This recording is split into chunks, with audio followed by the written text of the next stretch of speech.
Alors, l'Agence universitaire de la francophonie, c'est aussi une épopée, une histoire qui a commencé il y a 60 ans par des universitaires qui rêvaient de solidarité active et de réseau entre les universités. Pas seulement les universités du Nord et du Sud. Et donc ils ont créé cette idée de réseau. Ce réseau a aujourd'hui 60 ans. Il compte plus de 1000 membres dans le monde.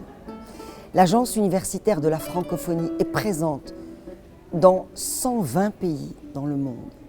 Elle a 10 directions régionales. Et chacune de ces directions régionales a une multitude d'équipes locales dans les grandes universités de ces pays qui travaillent au plus près des enseignants-chercheurs et des étudiants. Donc c'est une belle aventure.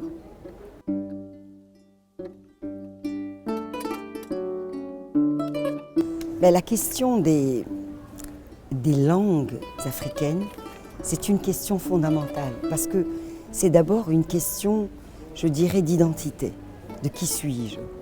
Mais les langues africaines, elles sont multiples et variées.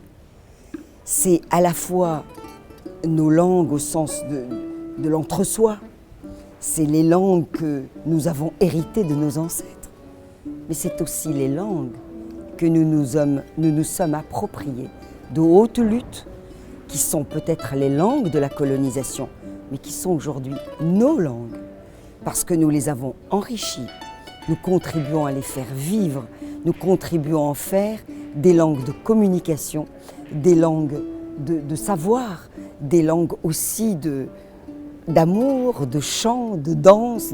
Donc c'est la raison pour laquelle il me semble qu'il n'y a pas de clivage et que toutes ces langues, nos langues de l'Afrique, j'allais dire depuis toujours, mais aussi les langues que nous avons acquises plus récemment, font directement partie aujourd'hui de notre patrimoine et nous contribuons à les faire vivre.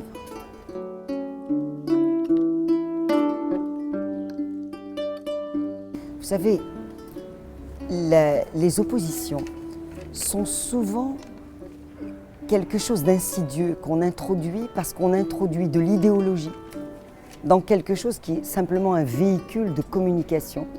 Et ce véhicule de communication, nous contribuons là encore, j'insiste, à le construire et à l'enrichir tous les jours. Mais il y a des enjeux, il y a des discussions à avoir.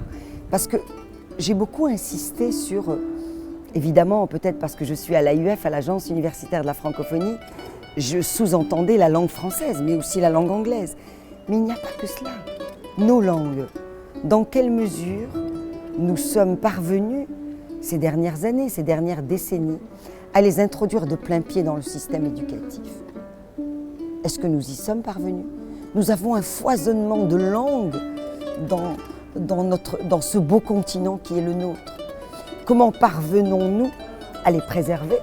Et comment surtout parvenons-nous à en faire de véritables langues de savoir et de transmission du savoir? Le savoir endogène, oui, c'est vrai. Nos langues véhiculaires sont aujourd'hui de véritables véhicules de transmission de ce savoir endogène, mais il n'y a pas que cela. Je voudrais que ces langues deviennent aussi facteurs de transmission de la science et même de la science moderne. Et là, il y a peut-être encore beaucoup de défis à relever. Et nous le voyons dans nos pays d'Afrique de l'Ouest. C'est une bataille quotidienne pour les ministères de l'Éducation nationale pour faire de ces langues des langues véritablement écrites, parlées par tous les écoliers de ces beaux pays qui sont les nôtres. Mon dernier mot, c'est que vivons et communiquons, quelle que soit la langue que l'on utilise. Il n'y a pas de problème là-dessus. Je crois que c'est pas la question de la langue, c'est un outil, c'est un médium. Ce qui importe, c'est que les Africains entre eux interagissent, publient, font des recherches, fassent avancer les causes de l'Afrique. C'est ça qui importe le plus. Et si c'est en swahili, en arabe, en français, en anglais, ça me va parfaitement.